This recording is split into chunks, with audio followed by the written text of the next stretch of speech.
Si vous pouviez voir mes doigts, vous verriez que mes ongles sont tout noirs parce que j'ai passé ma journée en moteur de potier à parler du sacré à une centaine de jeunes. Et je m'apercevais que de minute en minute ou de quart d'heure en quart d'heure, leur visage changeait. Et ils étaient séduits, pas par moi, puisque j'avais les mains dans la boue, mais par des paroles que je leur disais.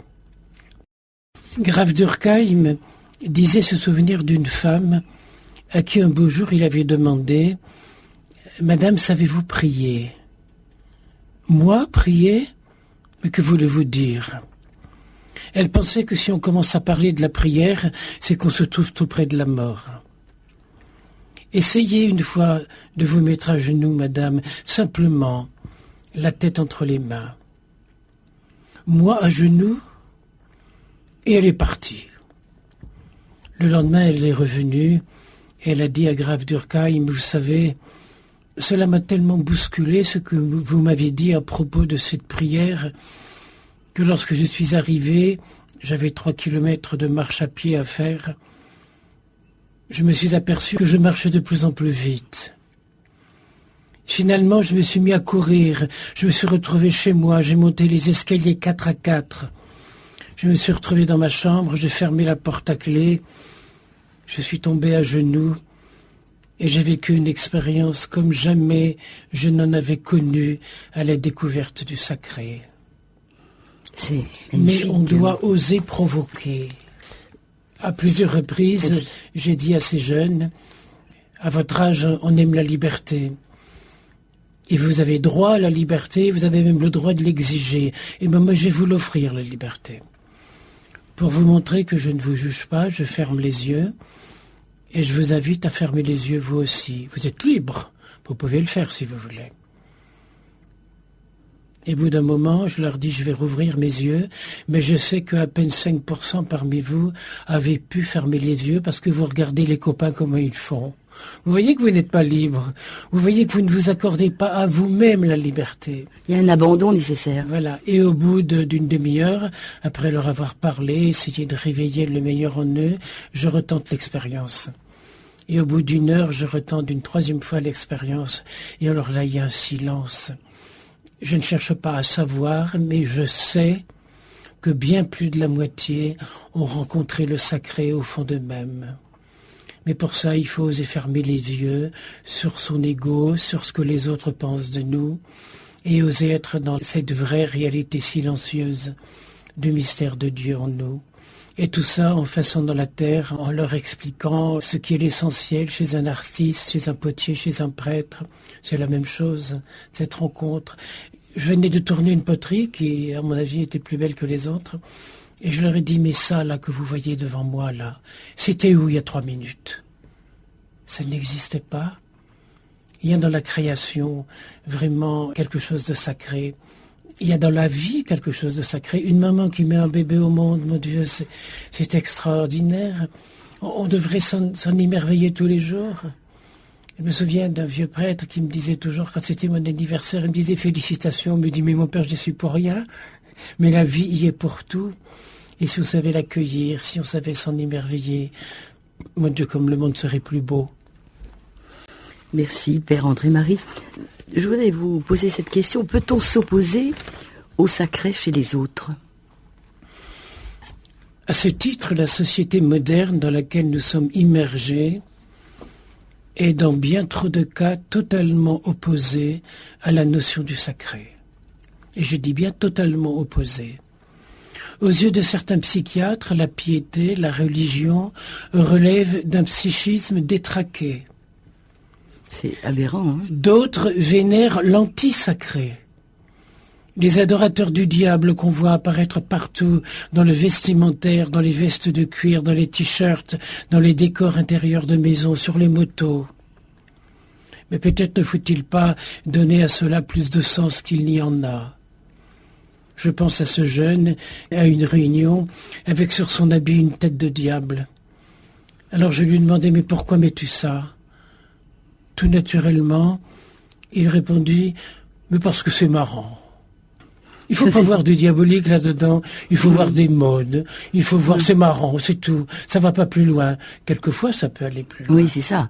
Ça peut être pernicieux. Voilà, oui. Mais je pense à ce professeur dans un service de gérontologie dans un grand hôpital en France, à Amiens, qui visitait les malades avec tout son aéropage autour de lui, l'infirmière en chef, le jeune médecin externe, etc.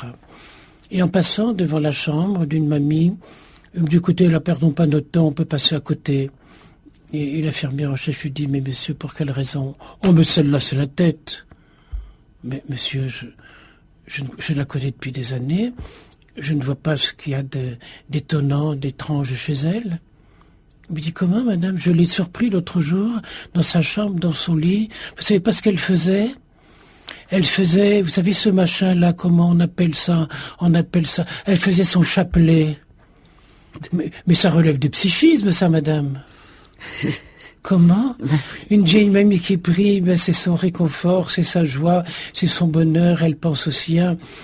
Elle habite le divin. Mais oui. Eh bien, à l'heure actuelle, des professeurs sont incapables de comprendre cela. C'est grave parce que ça fait partie d'une thérapie aussi, thérapie divine. Mais oui, et puis je pense que si c'est la rassure par rapport à elle-même, ce professeur devrait l'y encourager. Non, certains ne sont même plus capables de comprendre ça, tellement ils sont enfermés dans ce qu'on peut appeler à l'heure actuelle l'anti-sacré. C'est étonnant parce que le sacré habite le cœur de l'homme. Bien sûr, de tout homme, de tout être. Oui. Et là, aujourd'hui, à chaque personne que je rencontrais, je leur disais que j'allais parler du sacré. Tout à l'heure, là, à l'instant, j'ai acheté quelques fruits et un paquet de biscuits pour manger cette nuit. Et puis, c'est un arabe. Et je lui parle du sacré. Il me dit, ma parole, le sacré chez toi, chez moi. Et kiff, c'est la même chose. Mais oui, c'est la même chose. Certainement, c'est la même chose. Il y a une forme de laïcité de bonne aloi qui provient d'un équilibre intellectuel. Mais il en existe un autre d'un sectarisme incroyable. Dans les programmes scolaires, par exemple, on veut bien faire l'histoire des religions, mais on n'aborde pas ni la vie intérieure, ni le sacré. On n'aborde pas l'essentiel. Ben oui, on reste à la périphérie. Voilà. Je pense à cette école où j'étais, tenue par des sœurs. Et au cours du repas que je partageais avec elles, très fraternellement, je leur demande quel genre de cours elles font, dans quelle matière. L'une professeure de géographie, l'autre professeure d'histoire. Et l'une d'elles me dit, moi j'enseigne l'arithmétique aux petits.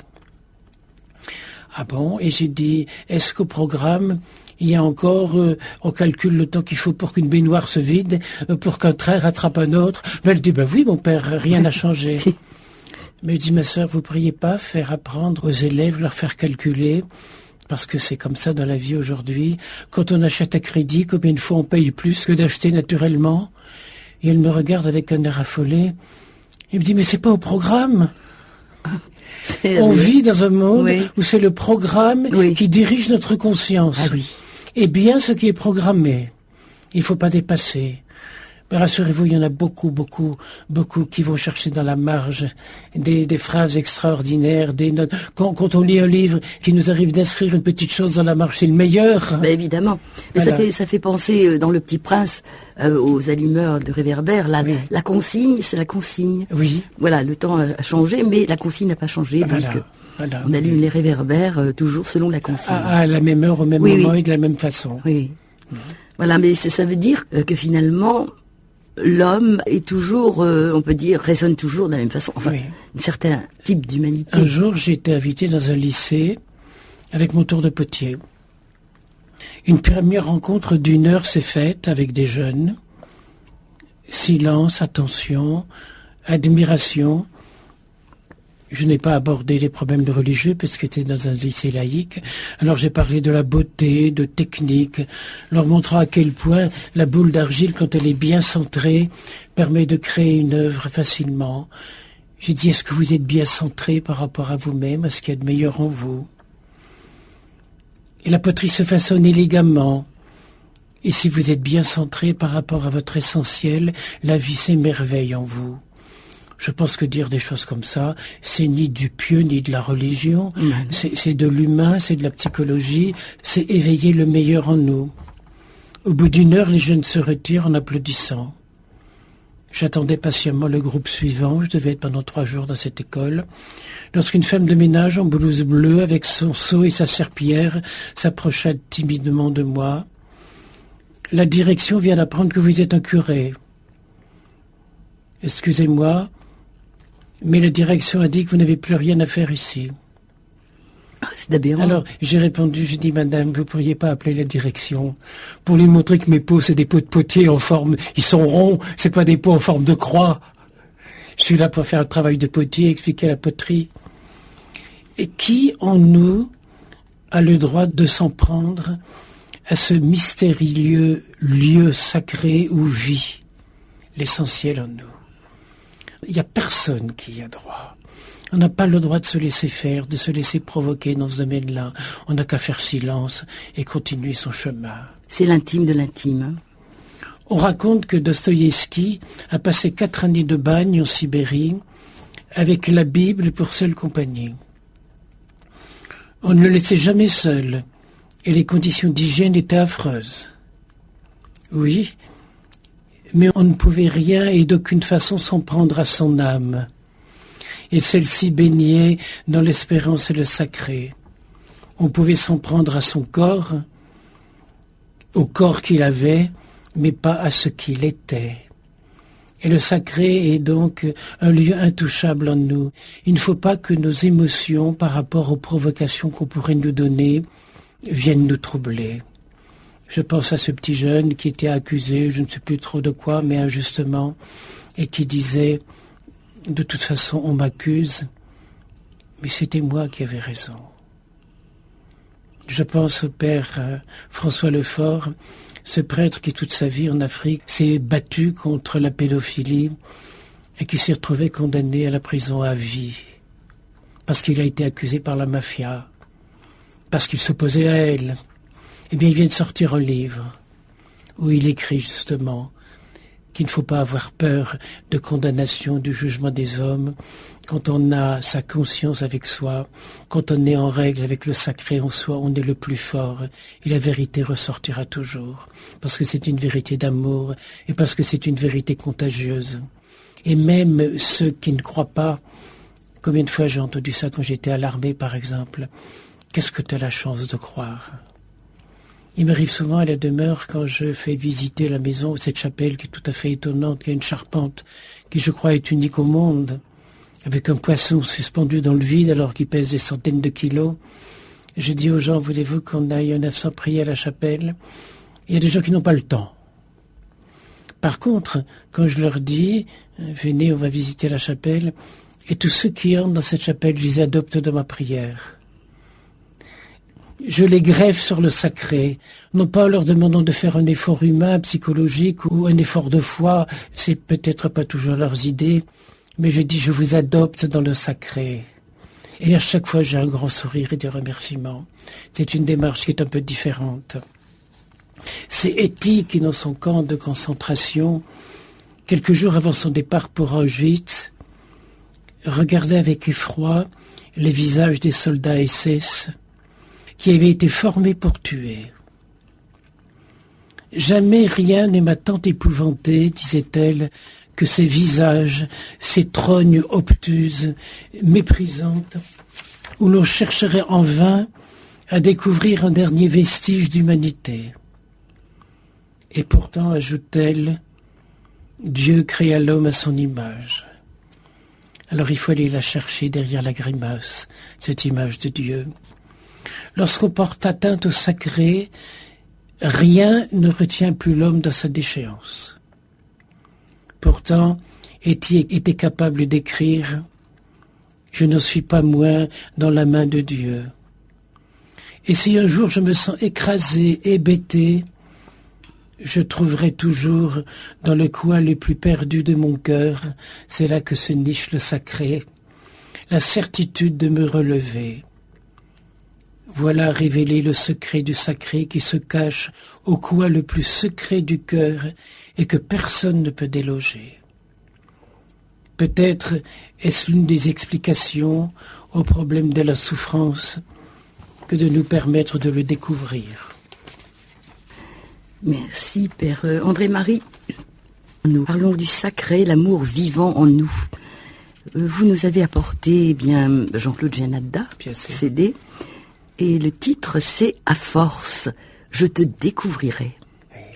Il faut le chercher, le sacré, et quand on le découvre, il prend toute la place. À force de chercher tout au fond de moi-même, à force de briser une à une mes chaînes, à force de chanter mes peurs et mes dilemmes, à force de chercher, je te découvrirai tout près de ma fontaine, et je te confierai malgré tout et quand même mes rêves et mes projets et mon désir d'atteindre avec toi le sommet.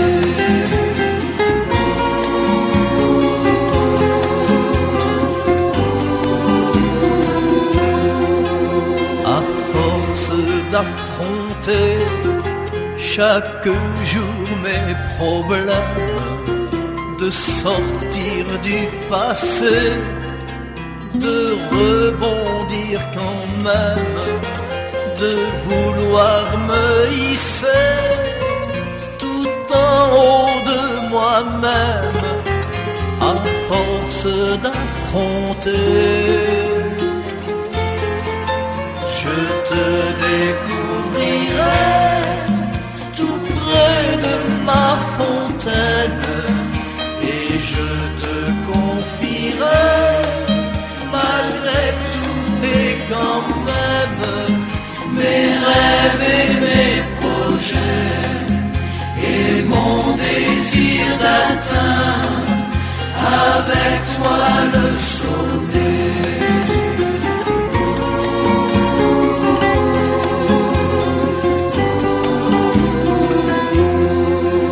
À force de confier et mes joies et mes peines, de vouloir arrêter, mais pardonner quand même, la beauté d'un sommet, c'est d'abord un je t'aime, à force de confier. Je te découvrirai tout près de ma fontaine, et je te confierai malgré tout et quand même mes rêves et mes projets et mon désir d'atteindre avec toi le sommet.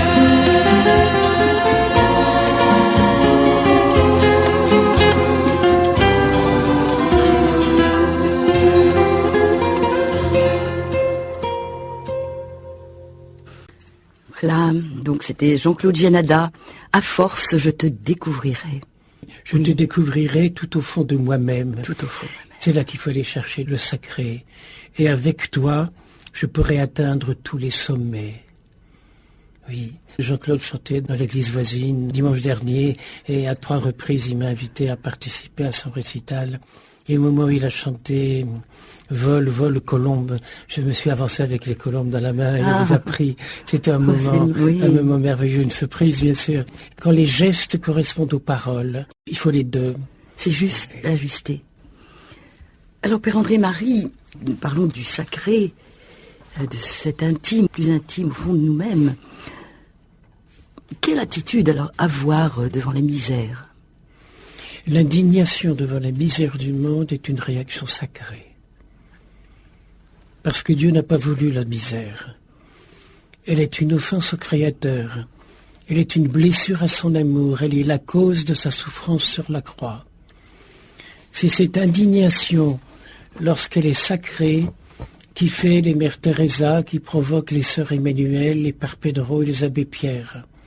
À leur contact, on ne peut que sentir en soi un besoin et un besoin d'agir. Et je ferai remarquer que Mère Teresa est décédée, Sœur Emmanuelle est décédée, l'abbé Pierre est décédé. Il restait le Père Pedro et le Père Sérac qui viennent mourir avant-hier. Le Père Sérac qui avait 60 000 enfants avec lui en Inde, qui était aussi l'un des grands prophètes. Alors toute cette énergie qui était chez ces êtres-là, elle est où maintenant? Eh bien, elle est en liberté et c'est à nous d'aller la chercher, c'est à nous à nous emparer et c'est à nous à vivre de cette même énergie qui est chez chaque être et non pas un pourcentage plus grand chez les uns que les autres, mais les uns lui ont donné la liberté et les autres n'osent pas, ils la gardent emprisonnée. Il n'est pas possible que Jésus permette de laisser des enfants innocents en marge du progrès de la vie, dit le Père Pedro. C'est à nous d'agir. Pour le chrétien, c'est un devoir sacré. Beaucoup pensent que le devoir sacré, c'est d'aller à la messe le dimanche. C'est d'aller à la messe le dimanche et de vivre la messe après. Quand dans le temps on disait la messe en latin et qu'on disait ite missa est, oui. On traduisait allez, la messe est finie. Non, la messe c'est l'envoi, oui. Elle est. C'est à toi à la vivre maintenant. C'est l'envoi en mission après. Oui. Pour agir dans ce sens, il faut nécessairement abattre le mur du ce qui est à moi et éradiquer le sentiment étroit du moi. On débouche alors sur le sens sacré de l'unité de la vie, de l'amour des autres, de la compassion universelle. Il n'y aura plus de sujet ni d'objet, mais une communion sacrée avec le tout de la vie, de l'humanité, de la terre et de l'univers. Parce que le sacré nous branche directement sur ce mystère divin. Si nous pouvions nous fondre dans cette certitude de l'unité sacrée, nous ne pourrions plus être atteints par la division, la fragmentalisation, l'agression et la haine. C'est pas possible de reconnaître le sacré et de vivre dans la rancœur. C'est pas possible de bénir et de vivre sans pardonner, ça n'est pas possible. Donc oui. On ne peut pas bénir et juger en même temps, ça n'est pas possible. On arrive tout de suite dans ce qui est un absolu, sans condition. Et ça relève du sacré, ça. Ça relève du sacré, absolument. Oui. Plus aucun sentiment de violence vis-à-vis des autres ne serait possible si on avait conscience que le sacré est quelque chose d'universel, qu'on éprouve mais que l'autre éprouve en même temps.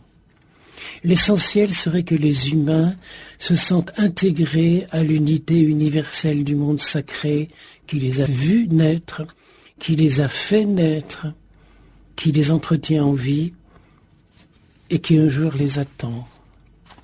Alors, le vœu de Jésus avant de mourir, que tous soient un, serait réalisé.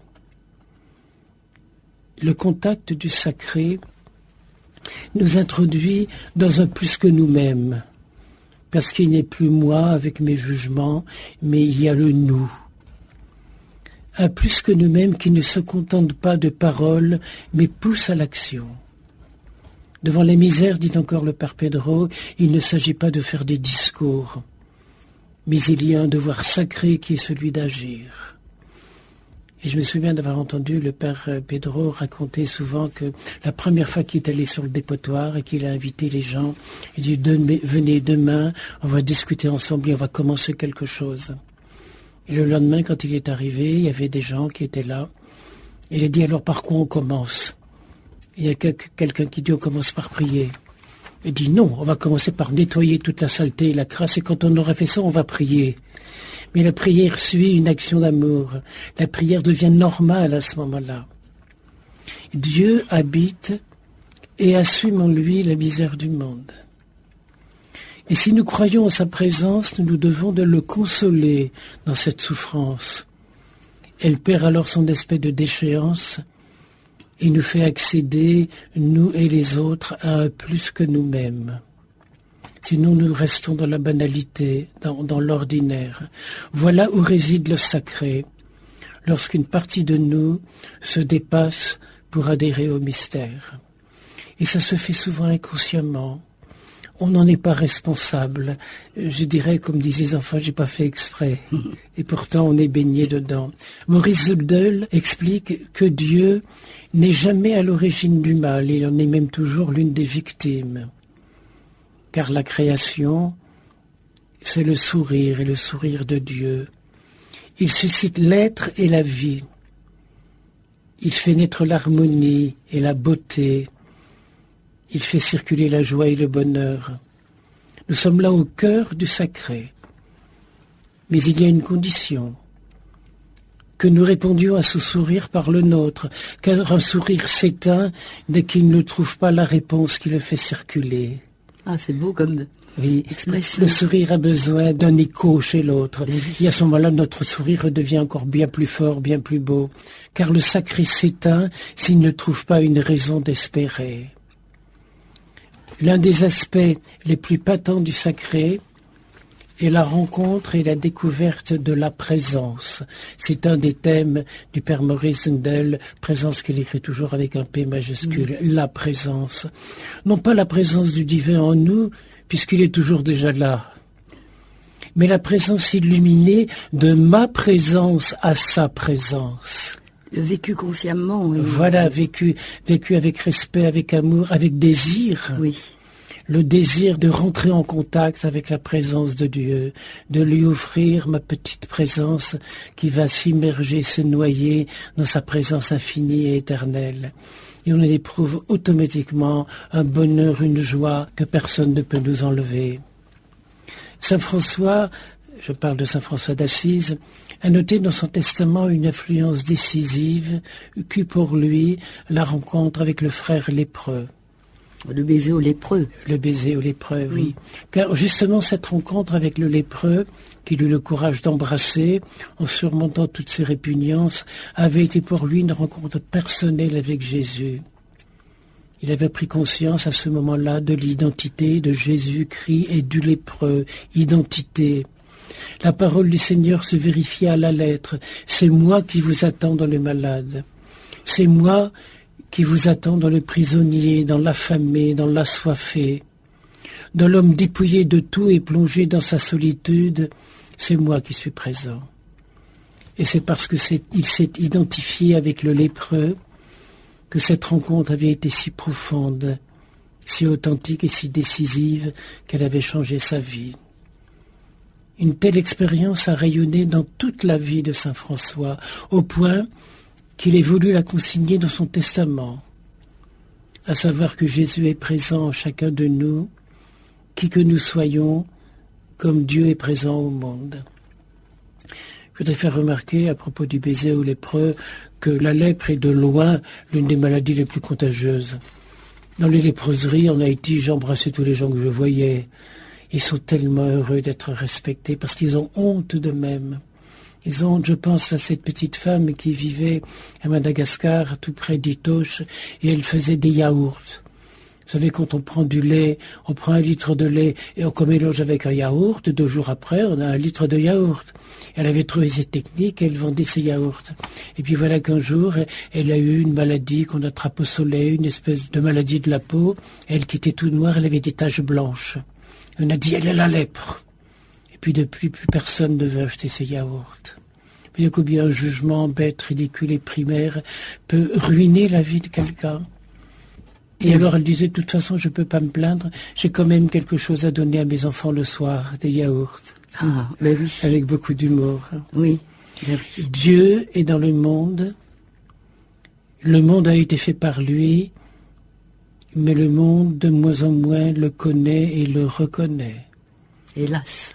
De même, si Jésus, depuis l'incarnation, si Jésus tout entier dans son humanité est présent en chacun de nous, cette présence ne peut être efficace et obtenir tous ses effets sans la réciprocité, qui est la règle absolue de toute relation personnelle.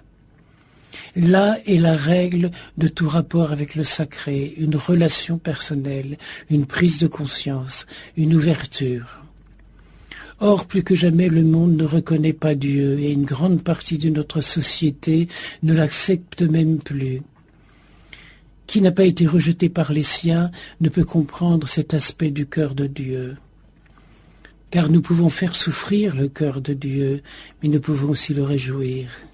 Nous pouvons émerveiller le sacré en nous.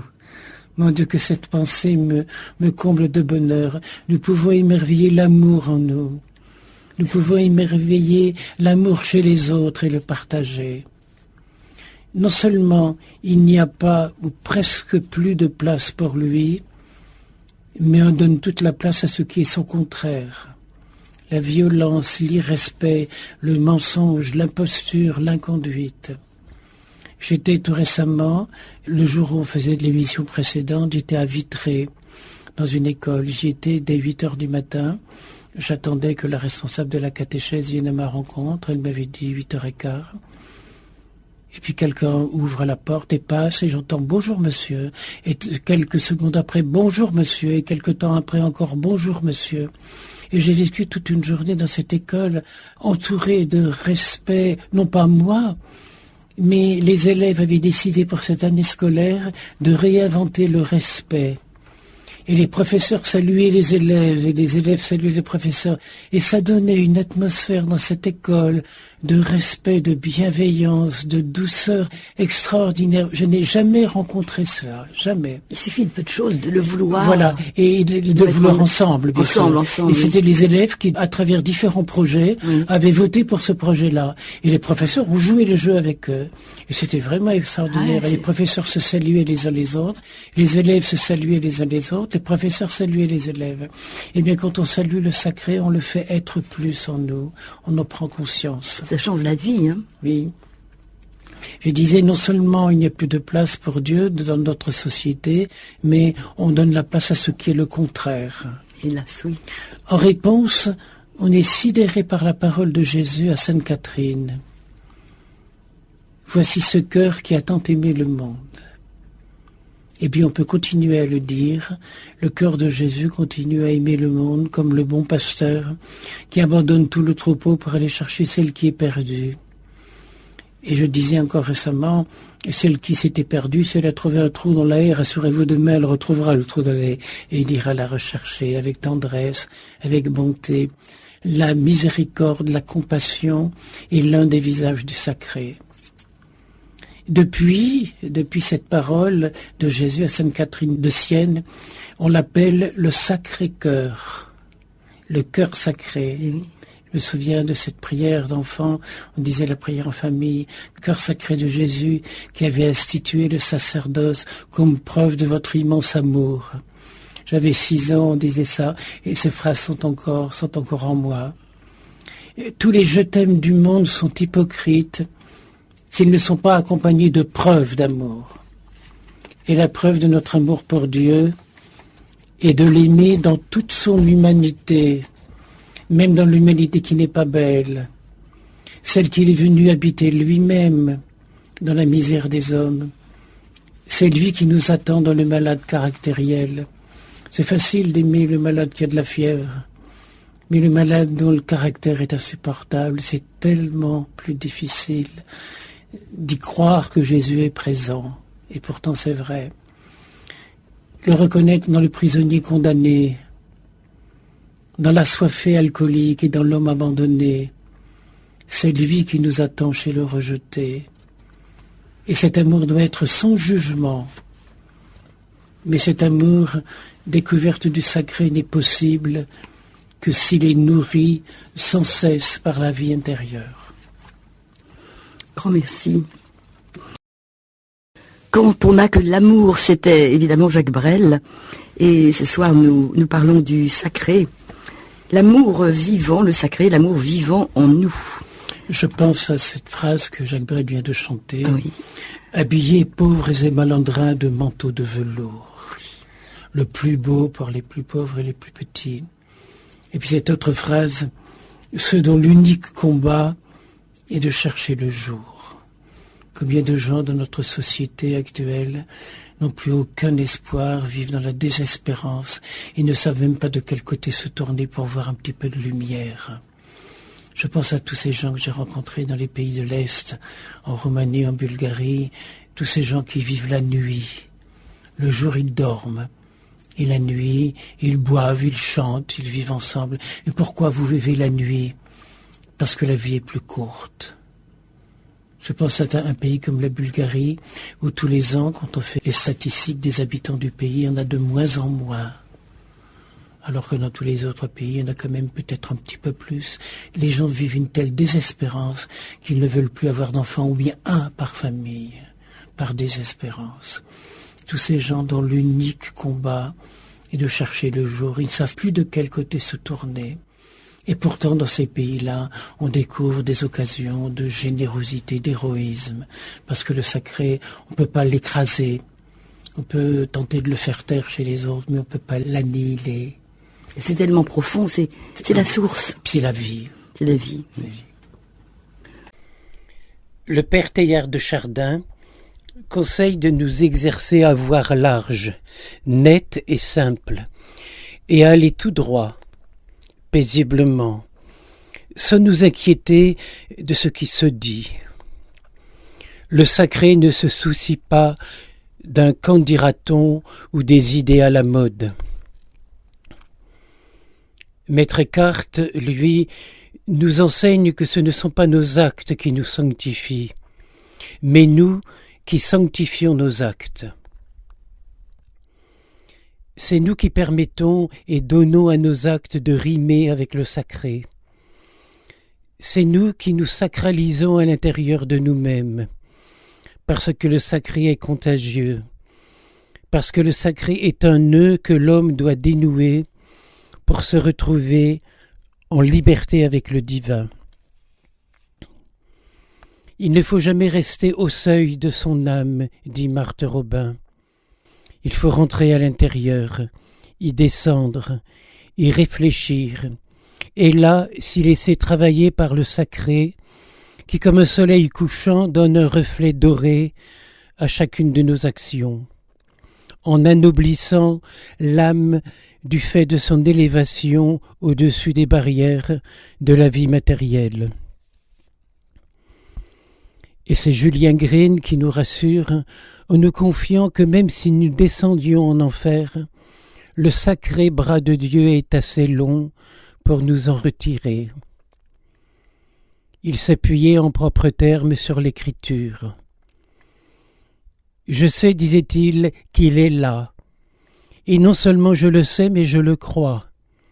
Et saint Jean précise, il sera là pour être notre avocat auprès du Père. » Voilà l'un des aspects du sacré qui plaide notre cause, qui nous ouvre des circonstances atténuantes. Mais quelle découverte que de prendre conscience que le sacré est aussi le même chez les autres. Il leur trouve à eux aussi des circonstances atténuantes. C'est ce que Maurice Zundel appelle la présence. Présence silencieuse, douce, rassurante, mais qui pourtant ne s'impose pas, ouvrant silencieusement l'accès à ce que nous sommes. Le prêtre dit à la messe, « Toi qui es vraiment saint, toi qui es la source de toutes nos formes de sainteté, comme l'eau de la source qui prend la forme de tout ce qui la reçoit, comme l'eau, humidité, humanité, humilité, qui accepte tout de l'aimer, comme la rose qui donne son parfum, mais qui pourtant garde ses épines. Ne t'étonne pas si pour accéder au sacré, tu dois, au-delà de lui-même, accepter d'être plus que toi-même, quand par une déchirure tu accueilles silencieusement ce qui est. Ne t'étonne pas si l'ombre de la nostalgie, de l'envie, du regret, du remords, des souvenirs amers, de la peur de mourir ou de perdre l'amour, plane sur tout être humain. Nul n'y échappe, sauf celui qui accepte de donner au sacré sa place, qui silencieusement, comme une forme d'amour contagieux, alentour en contagionne de ce virus indestructible qu'est la bienveillance. Le sacré s'y sent à l'aise et n'attend de toi que la séduction qui te permettra de lui donner un visage de bonté attirante, de beauté séduisante. Le père Sérac, qui a vécu plus de 65 ans en Inde, au milieu des plus pauvres, qui vient de mourir récemment, disait « Quand on découvre chez un pauvre le sacré, on se sent poussé à l'aimer. Il en devient plus beau, et comme il est plus beau, on a envie de l'aimer plus encore. » Il y a quelques années avait lieu à Paris un forum dont le thème était « Devenir vivant », qui pourrait se traduire par « Célébrer le sacré en nous ». Il n'est pas question de faire plus de ceci ou de cela. On n'est plus dans l'esprit du plus ou du moins, mais dans l'esprit du plein. Il n'y a que l'amour qui sauve, Oui. qui est provoqué par la foi, bien sûr. Bien sûr. Mais il n'y a que l'amour qui sauve. C'est un raz-de-marée qui fait tout bouger et qui nous emporte nous-mêmes. L'amour qui est en nous nous emporte nous-mêmes. Je voulais vous poser, Père André-Marie, cette question. La souffrance peut-elle ouvrir à la notion du sacré? Lorsqu'elle est acceptée, la souffrance peut te faire accéder à cet état où le sacré a en toi rendez-vous avec le quotidien. Si la vie pouvait parler, expliquer ses raisons et ses choix, la cause de ce qui t'arrive, le pourquoi de ce qui est, le comment de ce qui adviendra. Mais la vie n'a pas le ridicule primaire de se soucier des pourquoi et des comment. Elle est cette partie de l'absolu, de l'infini et du sacré que tu as l'honneur de vivre dans l'instant présent. Instant unique à survoler sans jugement, mais en prise de conscience. Oui. Peut-être qu'alors la souffrance devient une balise à ne pas dépasser. La vie t'y conseille une autre direction à prendre, pour rester en vraie relation de complicité avec la réalité qui, elle, est toujours sacrée. Notre vie intérieure, animée par cette flamme sacrée qui est la vie en nous, ne peut se contenter d'habiter un monde construit par l'ego. Elle ne pourrait qu'y étouffer dans le mesquin et le banal. Or, cette partie de nous est faite pour le sacré absolu. La souffrance vient heureusement déchirer la carapace de l'ego, lui donner plus d'espace, le libérer de ce cul-de-sac où le seul horizon est l'objectif, le mesurable et la rentabilité. Vous pensez que l'obstacle au sacré, c'est l'ego? Dans bien des cas, oui. Oui. Parce que l'ego, c'est comme des lunettes noires. L'ego veut voir les choses à sa façon. Alors qu'il faut accepter de voir la réalité telle qu'elle est. Il faut sortir de ce labyrinthe où tout est codé, dirigé, exigé, comme l'enveloppe qui ne peut suivre que le chemin du code postal. À partir du moment où on met l'enveloppe dans la boîte aux lettres, il y a un code postal et va suivre son chemin. Non, il y a toujours une liberté. Et de toute façon, je reçois beaucoup de courriers tous les jours. Et bien souvent, j'embrasse chacune des enveloppes. Parce que s'adresser à quelqu'un, c'est pas une relation sacrée. Et puis comme la plupart de ces enveloppes contiennent un chèque pour le Père Pedro ou pour les enfants qui ont faim, c'est 2 fois plus sacré. Et je fais la même chose lorsque je renvoie un reçu fiscal aux gens pour les remercier de ce qu'ils ont donné au Père Pedro. Je mets toute mon énergie d'amour à fermer l'enveloppe, à regarder le prénom des gens, à réinventer l'amour. L'être, le sacré en toi, alerté par l'alarme de la souffrance, peut enfin se mettre à la recherche de la réalité. Sinon, ils tourneront comme dans un labyrinthe. Apprivoiser la souffrance consiste, en un premier temps, à l'endiguer, comme un fleuve débordant pour la diriger doucement vers l'autre pente de sa vraie nature. Parce qu'on a plusieurs pentes dans notre nature. Or, la pente qui mène au sacré, c'est certainement la plus libérante.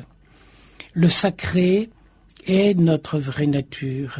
Là, toutes nos énergies devenues positives peuvent s'épouser dans une plénitude. Un unisson, une thérapie, une guérison de l'âme. Cette guérison est en nous, mais on n'a pas le code pour lire l'ordonnance.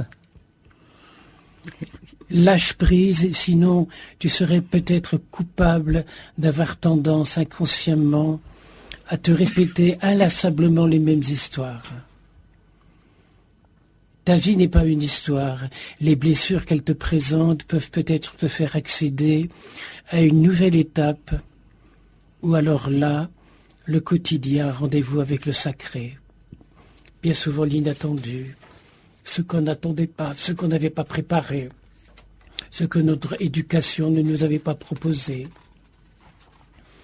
Et on découvre la liberté.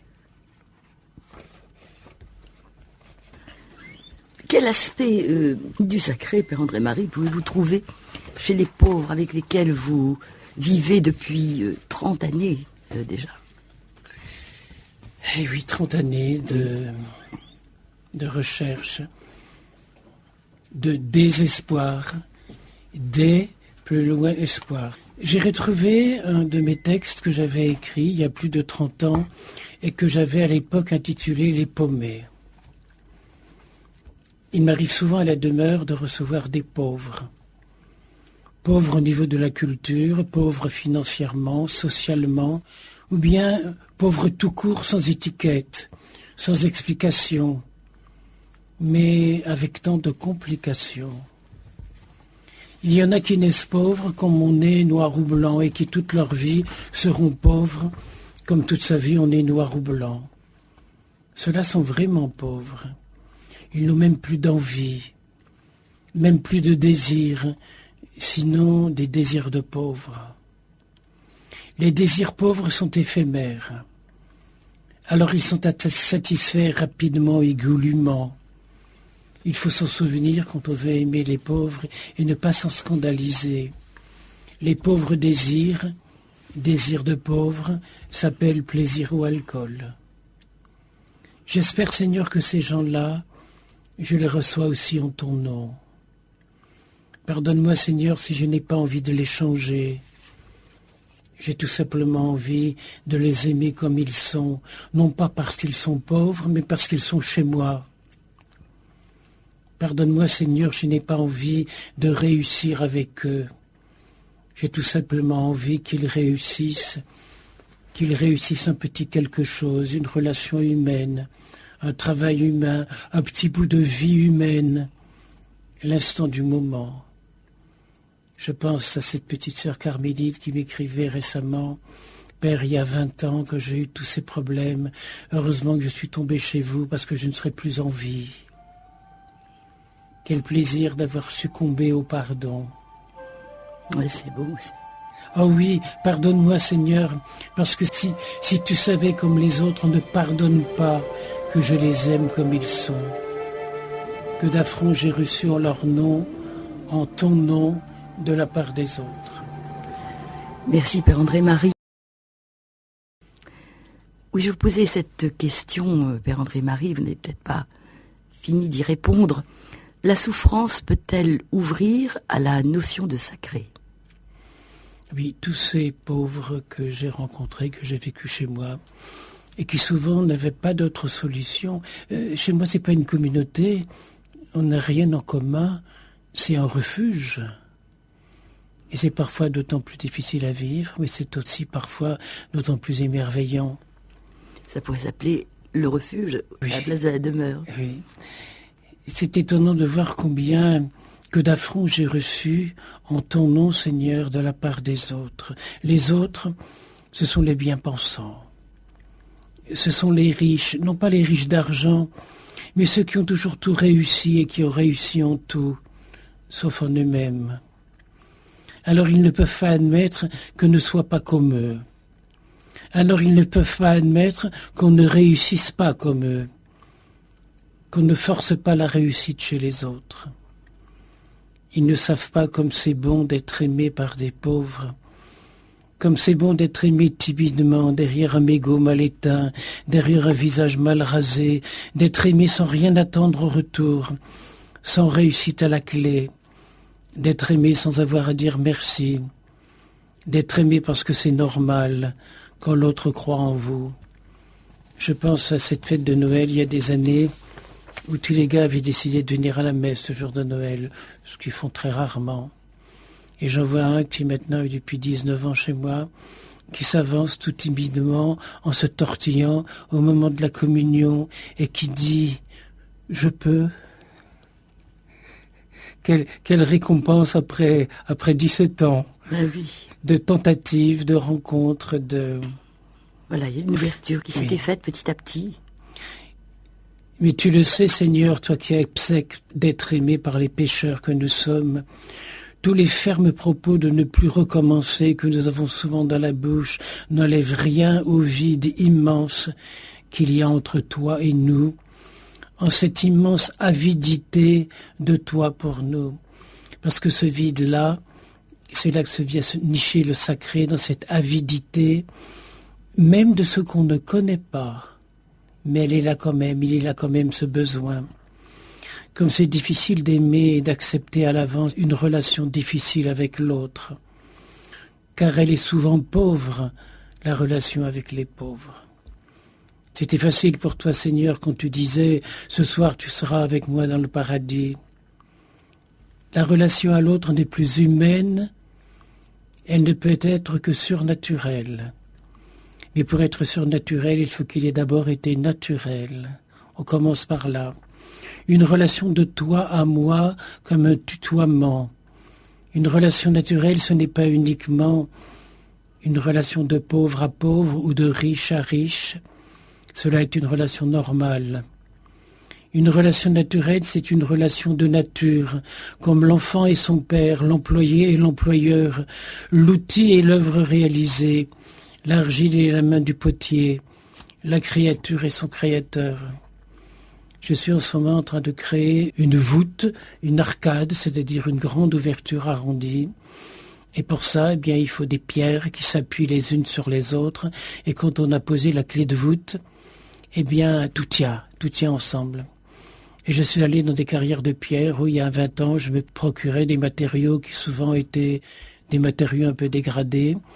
Et j'ai découvert qu'en 20 ans, eh bien, toutes ces petites carrières de pierre ont déposé le bilan.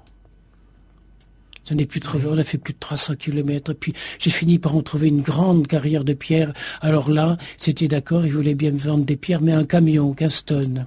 Il n'y avait pas de milieu, quoi. Alors je suis rentré chez moi et toute la nuit, j'ai essayé de trouver un autre problème. Et puis sur le matin, je me suis dit, mais pourquoi je remplacerais pas par ces pierres par des blocs de bois que je sculpterais?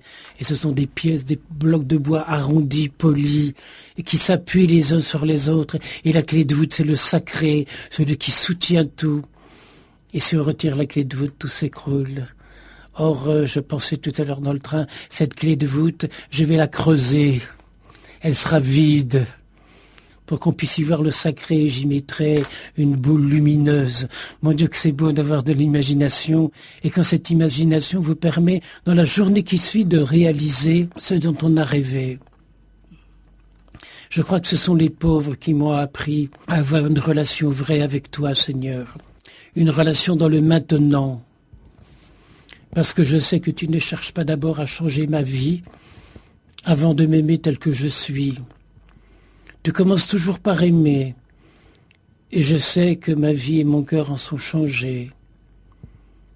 Tu nous sauves tels que nous sommes. Souvent, ce changement vient après, comme une conséquence de ton amour, de ta chaleur, de ta lumière, de ta vérité et de l'éternel sacré qui vit en toi en partage. Parce que, comme le disait Maurice Zundel tout à l'heure, le sacré a besoin du sacré pour faire écho, pour y répondre. Tu nous sauves tels que nous sommes. On cherche toujours des systèmes pour changer l'homme, alors que c'est dès l'intérieur de l'homme que l'homme change. On cherche toujours à repeindre l'homme, on invente des liftings pour donner une apparence. Mais la peinture et l'apparence, c'est toujours l'extérieur. Or, c'est de l'intérieur qu'il faut changer l'autre. C'est de la richesse de son cœur qu'il faut enrichir le pauvre. Car le sacré n'y est jamais délayé ou affaibli. Il est toujours à plein temps et à 100%. Le sacré n'est pas débile chez un enfant et sénile chez un vieillard. Il est toujours le même. Il est toujours le même. En étant lui-même, l'homme aura une bonne apparence, parce qu'un pauvre avec des idées de richesse devient un révolté, et un riche avec des idées de pauvre devient un raté. C'est l'abbé Pierre qui avait eu l'occasion de rencontrer Riboli, qui était l'un des amis de Gandhi, et il s'était promené dans la campagne indienne, et chaque fois qu'ils voyaient des terres abandonnées, ils essayaient d'en rencontrer les propriétaires, et il leur disait, voilà, ces terres sont abandonnées, pourquoi vous ne les donneriez pas à cultiver à des paysans pauvres? Et à chaque fois, la réponse était positive, à chaque fois. Ils n'y pensaient pas d'eux-mêmes. Non. Et l'abbé Pierre avait dit, vous avez la chance, vous, ici en Inde, de ne pas avoir la télévision. Ah bon, mais pourquoi? Mais d'ici, les pauvres avaient la télévision, ils sauraient qu'ils sont pauvres et ils souffriraient de leur souffrance. Pour le moment, ils supportent. Et souffrir de sa souffrance, ça devient de la révolte. Et on voit bien à quoi ça mène. Et puis, ils sauraient pourquoi ils sont pauvres, pourquoi ils souffrent, et ils sauraient aussi qu'il y a des solutions qui ne sont pas appliquées.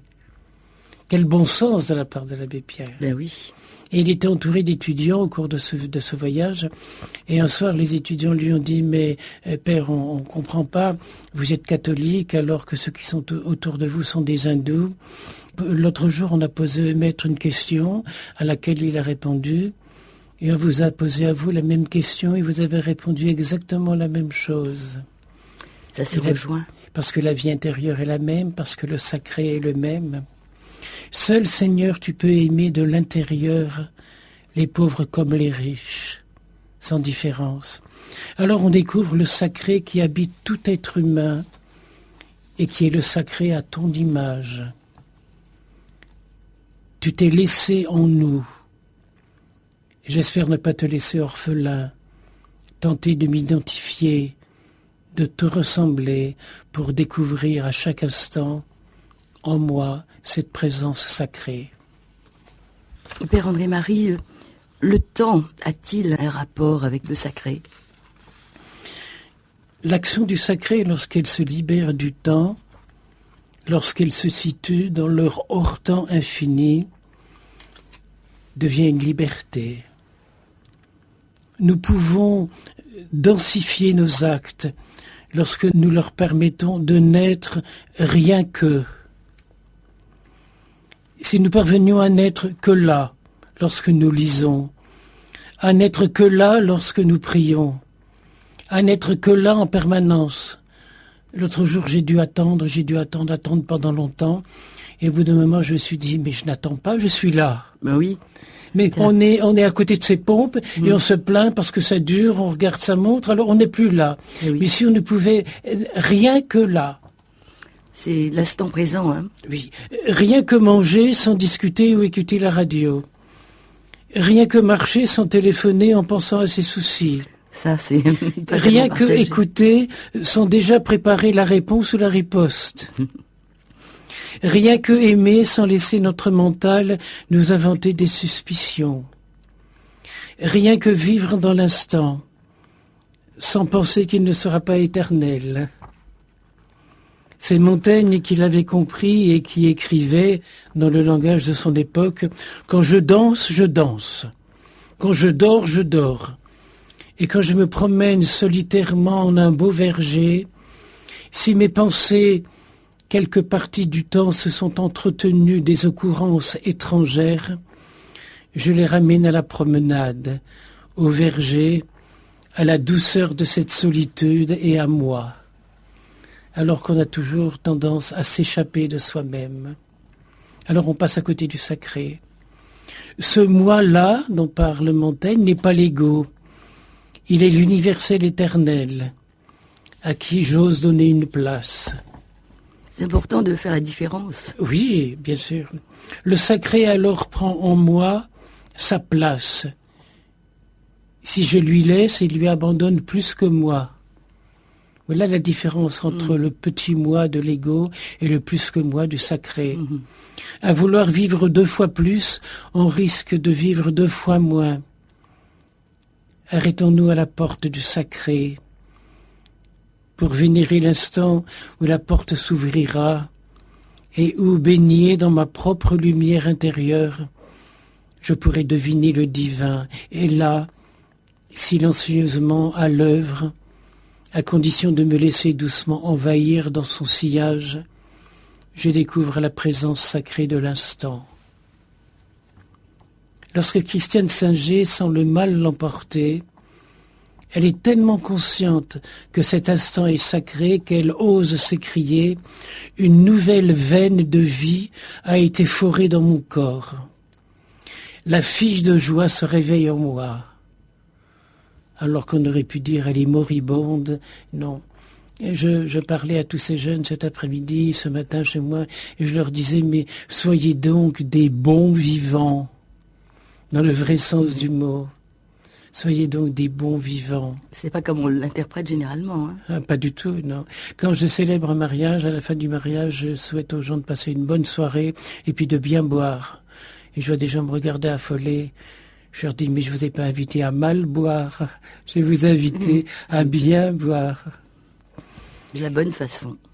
Le sacré, quel que soit celui qui l'abrite, est toujours du sacré à l'état pur. C'est comme le feu. Je dis ça souvent, quand j'ouvre le four à raccord à 1000 degrés, il faut que j'ai une combinaison de pompier, que j'ai un casque, un masque, parce que s'approcher. La première fois que je l'ai fait, sans précaution, mes verres de lunettes ont éclaté. Ben oui. Eh bien, j'ai découvert que c'est du feu à 100%. Eh bien, quand on allume une petite bougie, c'est aussi du feu à 100%. Celui qui n'est pas convaincu, je l'invite à mettre son doigt pendant 1 minute sur la petite bougie, il verra bien. Le feu, c'est toujours du feu à 100% et c'est toujours contagieux. Eh bien, le sacré, c'est toujours du sacré à 100%. Nos erreurs, nos bêtises ne vont pas le délayer. Il reste lui-même. Aucune ombre ne lui porte ombrage. Aucune de nos erreurs ne le trouble. Comme je disais tout à l'heure, il n'est pas débile chez un enfant et sénile chez un vieillard. L'amour, qui croit le découvrir en l'autre, ne fait que s'ouvrir et prendre conscience de ce qui est depuis toujours déjà là. Et se laisser émerveiller de plus que soi-même, en soi-même. Merci Père André-Marie. Y a-t-il des techniques pour découvrir le sacré qui nous habite ? La prise de conscience de ce qui est peut être l'un des moyens pour découvrir que la vie en nous est aussi la grande vie. Non pas ma petite vie à moi, avec mes quelques années de survie, les quelques années de survie qui me restent, mais la vie que j'ai reçue d'ailleurs. J'aime souvent raconter que on me posait la question de savoir qui j'étais. Dire que je suis potier, ça ne change rien. Je pourrais être boulanger, c'est toujours moi-même à vous parler. Dire que je suis français, alors que je suis né à quelques kilomètres de la frontière, je serais né un peu plus loin, je ne serais pas français. Donc ça ne change rien. Dire que je suis moine bénédictin, alors que j'aurais pu être capucin, dominicain, franciscain, ça ne change rien. Que puis-je répondre à cette question, qui es-tu, qui soit une réponse absolument intouchable, pour moi comme pour l'autre. La seule chose que je puis dire, c'est que je suis l'enfant d'un papa et d'une maman. Ça, c'est une évidence. Qui sont eux-mêmes les enfants d'un papa et d'une maman. Ça fait déjà 4 humains, la génération d'avant. Qui sont eux-mêmes les enfants d'un papa et d'une maman. Ça fait 8. Alors j'ai pris ma calculette, et je suis remonté 22 générations en arrière, c'est-à-dire en gros 500 ans. Et j'ai découvert qu'il y a 500 ans, il y avait 8 700 000 humains qui ont existé pour que je puisse être celui que je suis, avec ma chaîne d'ADN, avec la couleur de mes yeux, avec le cristallin de ma vue. C'est ça la grande vie. Oui. Dans laquelle on est immergé comme dans un tourbillon, mais dans lequel on garde son entière liberté. La grande vie.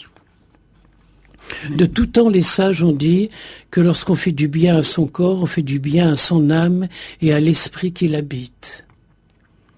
Dans ces moments-là, ne rien rêver, ne rien attendre, mais juste s'ouvrir à ce qui existe. Être là, accueillir ce qui est, avec le plus grand des respects. On peut appeler ça la rencontre du sacré. Pour se laisser découvrir, le sacré a besoin d'être accueilli, d'être respecté, d'être reconnu. Rien de plus. Il ne demande rien. Le maître mot est alors de permettre au sacré d'exister, de s'en réjouir, de s'en émerveiller et lui permettre d'exister en toute liberté. Or, dans beaucoup de cas, on confond par exemple le sacré et le pieux. C'est la période de la Pentecôte, alors pour dire la messe, il faut une étole verte. Et si elle était d'une autre couleur? C'est pas bien important. Cependant, l'autre jour, je célébrais la messe avec d'autres prêtres et il manquait une étole de cette couleur-là. Et on m'a fait remarquer, mais pendant un quart d'heure, tu as recherché cette étole pour être comme nous. Mais voilà qu'on introduit du sacré dans ce qui est simplement une habitude banale, un principe, une rubrique. Il n'y a pas de sacré dans les rubriques. Il y a du sacré dans la façon dont on vit les rubriques, les préceptes, le livre des sacrements. Et je dis souvent à Jésus, tu sais, dans ce livre des sacrements, dans la façon de faire, on va quand même pas t'imposer ça. Moi, je vais te mettre des pages blanches dans le rituel pour que tu puisses nous aimer encore plus. Il est une pratique de méditation qui consiste à prendre conscience régulièrement du sacré en passant en revue toutes les parties de son corps, à leur accorder un espace de vie, à leur accorder leur équilibre, leur harmonie. Cela peut se faire même dans un corps souffrant et abîmé, malade, car le sacré de la vie ne subit pas les intempéries de l'usure et de nos émotions. Nous avons trop souvent tendance à oublier notre corps et tous les services qu'il nous rend, ou nous inquiétant exagérément à son sujet. Observer sans chercher à résoudre, comme dans une visite amicale de courtoisie et de bon voisinage. Vivre avec son corps une relation de courtoisie.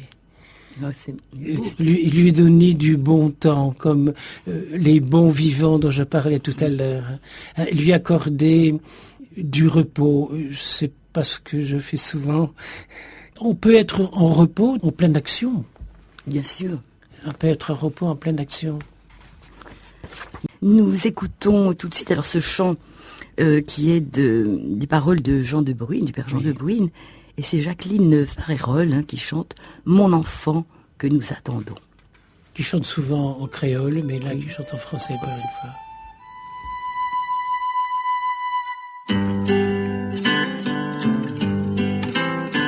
Mon enfant que nous attendons pour la fin août, début septembre, mon enfant que nous attendons, ton berceau déjà dans la chambre, que tu sois fille ou bien garçon, de n'importe quelle façon.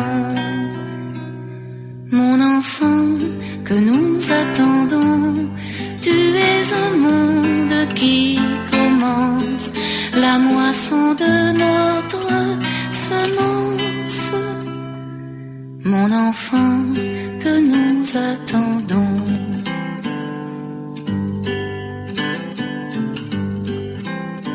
Mon enfant que nous attendons, ma liberté qui se rebelle. Mon enfant que nous attendons, mais dis-nous comment tu t'appelles. Tu n'auras pas un nom de fleur, de choses ou de porte-bonheur. Mon enfant que nous attendons, toi le prénom dont tu te nommes, écrira une histoire d'homme. Mon enfant que nous attendons.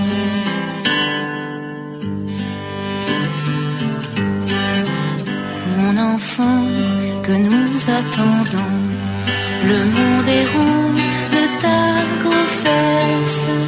Mon enfant que nous attendons, tu es le fruit de nos tendresses. Tu seras brun, tu seras blond, comme châtaigne ou bien houblon. Mon enfant, que nous attendons, nous guetterons sur ton visage des ressemblances à notre image. Mon enfant, que nous attendons.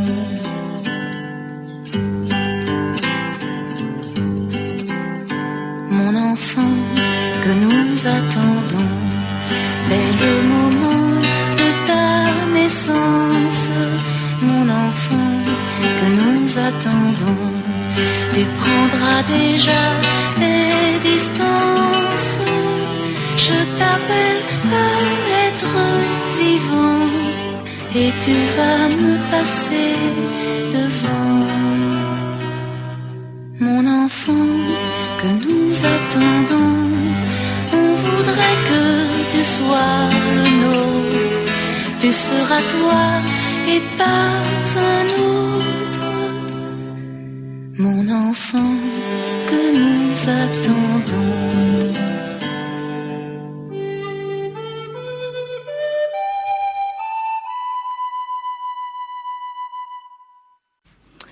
Mon enfant, que nous attendons, tu seras toi et pas un autre.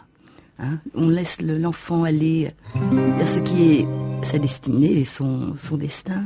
Et tu vas nous passer devant. Oui. Voilà. Les parents qui s'inclinent devant leur enfant pour le laisser passer, oui. Pour laisser passer la vie, pour laisser le sacré de l'enfant passer devant eux.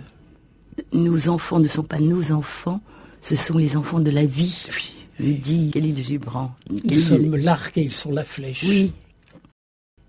Père André-Marie, au travers des vicissitudes de la vie, est-il possible de garder vivant en nous le sacré? C'est le frère Roger, dont j'oserais dire avec une certaine envie qu'il a été assassiné alors qu'il était en prière avec ses frères.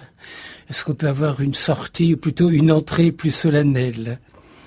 C'est lui qui écrivait « Pour qui sait aimer et le dire par sa vie, l'existence s'emplit de la beauté sereine du sacré. » Et ce sacré, on a toujours tendance à lui donner des noms et des prénoms. Il est un absolu. Alors on parle de la Trinité, on parle du Saint-Esprit, on parle... Ben oui, ce sont des dogmes. Mais dans le quotidien de la vie, c'est tellement plus simple, c'est tellement plus vivant, c'est tellement plus tendre et c'est tellement plus contagieux. Mais si tel jour connaît des déceptions, dit le Père Roger, tous les jours peuvent connaître la possibilité de s'abandonner dans chaque détail du quotidien à la présence du sacré. Car rien ne peut interrompre son humble souffle. Je pense à cette fête de la Pentecôte qu'on vient de vivre, et on me disait, c'est quoi pour vous la Pentecôte? Mais c'est tous les jours. Le Saint-Esprit, c'est pas 50 jours après Pâques qu'il commence à naître. C'est tous les jours qu'il redresse ce qui est tordu, qu'il réchauffe ce qui est froid, et qu'il remet de l'amour là où il n'y en a pas. Et la Pentecôte, c'est vraiment tous les jours. Comme j'aime cette autre réflexion de Christiane Singer, qui faisait remarquer dans la revue Terre du Ciel que nous sommes actuellement dans un monde où la plupart des personnes parlent uniquement dans la résonance du crâne et du cerveau. La voix s'arrête à la gorge. Le cœur, lui, semble être resté accroché au vestiaire. C'est une partie de sacré qu'on oublie. Trop souvent dans nos églises, le message manque d'émotion vitale, de tendresse intérieure, de compassion spirituelle. Alors tout se dessèche du message bienveillant de l'Évangile et se perd dans les méandres d'un ritualisme. Mais quand le célébrant ose s'exprimer avec son cœur, avec son corps, avec l'intelligence intérieure, alors le sacré humblement déborde de lui inconsciemment. La plupart des personnes sont pleines de bonnes intentions, mais elles ne sont pas dans l'intériorité incarnée, où, du bout du plus petit orteil jusqu'au bord des lèvres, tout l'être est dans ce qu'il dit et dans ce qu'il fait humblement. Graf Durkheim invitait à ce travail les prêtres. Il leur apprenait simplement à gravir les 3 marches qui montent à l'autel, en faisant en sorte que ce soit tout l'être qui gravisse ces 3 marches, et non pas simplement la plante des pieds. C'est la seule chose qui est nécessaire à la découverte du sacré, qui est inhérent à chaque aspect de l'homme. Lorsqu'il accepte d'être rendu conscient de toutes les présences qui l'habitent, celle de son corps, celle de son âme, celle de son être, celle du sacré. Cela permet de rappeler la réflexion de ce jeune étudiant diplômé issu d'une grande famille qui, au retour d'un voyage en Inde, n'a pu s'empêcher de s'écrier « Si je n'avais pas fait ce voyage, je n'aurais jamais su qu'il y avait quelqu'un en moi. Et maintenant, je vais devoir vivre avec. Je ne pourrai plus jamais faire comme si je ne le savais pas. » Dans le processus que la mondialisation nous impose, il semble que la dimension sacrée de la Terre a été réduite à néant, comme un arbre mort dont on a même oublié qu'il avait été verdoyant, qu'il avait fleuri et qu'il avait porté des fruits. Alors il y a pour nous un défi qui consiste à changer d'état d'esprit, et même à changer l'état d'esprit de l'humanité en y introduisant la dimension sacrée de notre terre-mère. C'est à prendre ou à rejeter, c'est la vie ou c'est la mort. C'est Jerry Dunson qui explique que lorsqu'un petit nombre de personnes projette une pensée à partir de ce point d'infinie énergie qu'est le cœur humain, en l'alimentant à la source de la prière, du recueillement, de la méditation, cette poignée d'êtres influence le reste de la communauté humaine au niveau cellulaire et s'est prouvé physiquement. Là se trouve la contagion du sacré, dont la propagation ne dépend pas de nous, mais de la liberté que nous lui accordons d'agir et d'aimer en nous. Personne ne peut nous empêcher d'être nous-mêmes que nous-mêmes. Et je pense à toutes ces expériences qui sont faites par ce savant japonais qui travaille sur l'eau et qui prouve des photos à l'appui, et ces photos ont été prises devant des experts, devant des huissiers, devant des policiers.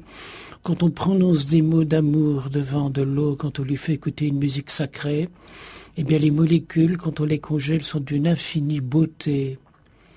Et lorsqu'on leur fait écouter ces musiques métal qui sont tellement affreuses, insupportables, sans aucune harmonie, les molécules d'eau sont toutes tordues, elles sont malheureuses. On peut rendre la nature autour de nous heureuse ou malheureuse. Oui. Ça dépend de nous. Ça dépend de nous. Et ça dépend du projet qu'on accorde à la vie. Y a-t-il, Père André-Marie, des lieux où le sacré fleurit ? Tout dépend de quel sacré on parle. Il y a un sacré qui est physique. L'autre jour, des scientifiques suisses ont été envoyés à la cathédrale d'Amiens pour calculer l'énergie qui émane du centre du labyrinthe qui est au centre de la cathédrale. Et ils ont découvert avec leurs appareils 90 000 vibrations. Et on leur a dit, il faut aller dans la chapelle qu'a construit un moine dans un village de Picardie. Et cette chapelle est extraordinaire. Et avec leurs appareils, ils ont détecté 150 000 vibrations dans la chapelle chez moi. Ça, c'est leur problème. C'est un problème physique qui ne m'étonne pas et qui ne m'intéresse pas, même si ces gens m'ont raconté cela. Mais quand on voit des gens rentrer dans la chapelle et puis brusquement se mettre à avoir un bonheur intérieur qui ne s'exprime que par des larmes. Quand on en voit d'autres qui disent « moi je vais être baptisé » alors qu'ils ne savent même pas ce que c'est. Quand on en voit d'autres qui décident de changer de vie, je suis pour rien. C'est le sacré en eux qui se réveille et peut-être que le lieu les y a aidés. Dans la bienveillance se cache toute l'harmonie du monde. Le sacré s'y réfugie à l'état pur. Dans la chapelle chez moi, j'accueille les pauvres comme les riches, les pécheurs comme les pas pécheurs. Je pense à cette école privée où il y a 92% de réussite au baccalauréat. Pourquoi ? parce que tous les ans on élimine les derniers de classe. Oui. C'est pas ça l'évangile de Jésus-Christ. Les premiers seront les derniers, au contraire. Mais les grands, les forts, les purs ne peuvent avoir le sens de l'évangile réservé aux petits, aux faibles, à Zachée, à la brebis perdue, à l'enfant orphelin d'amour, à ceux qui osent l'erreur, le pardon et l'improbable de se sentir vide et découragé. Accueillir le sacré jusqu'à oser l'erreur qui est humaine, alors que l'espérance du sacré est la possibilité à un boiteux de marcher droit, parce qu'il est habité de l'émergence de l'espérance, dans un autre état de conscience. C'est ça le rôle du Saint-Esprit en nous. Le sacré est comme un lever de soleil, qui, même si les nuages le cachent, est une présence timide et douce, qui ne s'impose pas, mais fleurit à l'intérieur de nous, comme la vie au sein d'une maman, ouverte à la poésie du monde, au côté subtil de la vie, et nous invite à faire de notre existence une merveilleuse symphonie au bord du mystère sacré. Ce serait facile si on avait le temps de vivre ça. D'abord si on y croyait. Et il faut croire que c'est contagieux. Alors que se passe-t-il, Père André-Marie, chez quelqu'un qui s'ouvre et accueille le sacré? Le seul amour qui soit, c'est de gagner l'amour de soi. Le vrai. Tu aimeras ton prochain comme toi-même, nous demande Jésus. C'est en s'ouvrant à cela que le miracle s'accomplit. La grâce touche de l'intérieur comme une véritable révélation. Beaucoup de gens qui ont vécu une vie de repu et de gavé, mais à qui on n'a jamais révélé leur beauté intérieure, le sens ultime de leur vie passe à côté. La révélation de ce sacré qui nous habite est absolument fondamentale. Elle est une bénédiction. Elle est réconciliation avec soi-même et les autres. Elle nous éveille, nous libère en nous, en nous donnant envie d'aller plus loin, plus profond. Elle nous ouvre. Écoutez à ce propos ce que dit Marc Vella dans l'éloge de la fausse note. Rien que le titre. Oui. L'éloge de la fausse note. Oui. Marc Vella est le responsable de la caravane amoureuse, lui, un des plus grands pianistes, qui en a eu assez des grandes salles de concert et qui s'en va maintenant avec son piano à queue dans le désert, qui s'en va à Madagascar, qui s'en va en Inde, en Turquie, qui était à Croix-Rouge il y a quelques semaines avec toute son équipe et qui nous a vraiment émerveillés. Chaque fois qu'une fleur, dit-il, une fleur humaine s'ouvre, c'est un cadeau pour l'humanité tout entière. Alors imaginons le jour où toutes les fleurs humaines s'ouvriront, en délivrant leur parfum unique, chacun a un parfum unique. Quel jardin magnifique sera le monde! Parfum unique puisqu'il est la source même, puisqu'il jaillit du même principe sacré. Le sacré est un bijou et comme tout bijou digne de ce nom, il faut le protéger. Il lui faut un écrin. Le sacré est la grâce de l'instant présent, car c'est le seul moment où nous pouvons en prendre conscience, le vénérer, le révéler et l'honorer. Pour chacun de nous, écrit encore Marc, en chaque instant la grâce s'offre. Ne confondons pas ce bijou sacré avec les brillants des vitrines, la pacotille des marchands, les imitations clinquantes et bruyantes, les paillettes pour amuser et endormir les gens. Ces bijoux-là sont vides, ils ne produisent que frustration, tristesse et solitude. Le piège est grossier, mais combien s'y laisse prendre. La grâce est un bijou autrement sacré. Le mois de juin est l'époque de l'année où il y a le plus de fleurs. Partout, tout fleurit. On dirait que la nature s'extasie devant elle-même. Et pour moi qui me suis toujours passionné pour la botanique, j'ai découvert par exemple que sur une fleur de poirier ou de pommier, sur un arbre il peut y avoir 10 000 fleurs. La fleur est hermaphrodite, c'est-à-dire qui est composée d'un principe mâle et d'un principe femelle. Mais elle ne peut pas se féconder elle-même, alors qu'il y a tout. Elle a besoin des autres fleurs. Est-ce que c'est pas la belle solidarité c'est ça. que la nature nous offre Oui, et nous apprend. et qui est un principe sacré? Oui. C'est une loi de la nature, une sacrée loi de la nature, la solidarité, compter les uns sur les autres. On devrait pouvoir en prendre un grand exemple. Bien sûr, oui. Eh bien, un grand merci. Nous allons méditer tout cela, Père André-Marie. C'est très dense.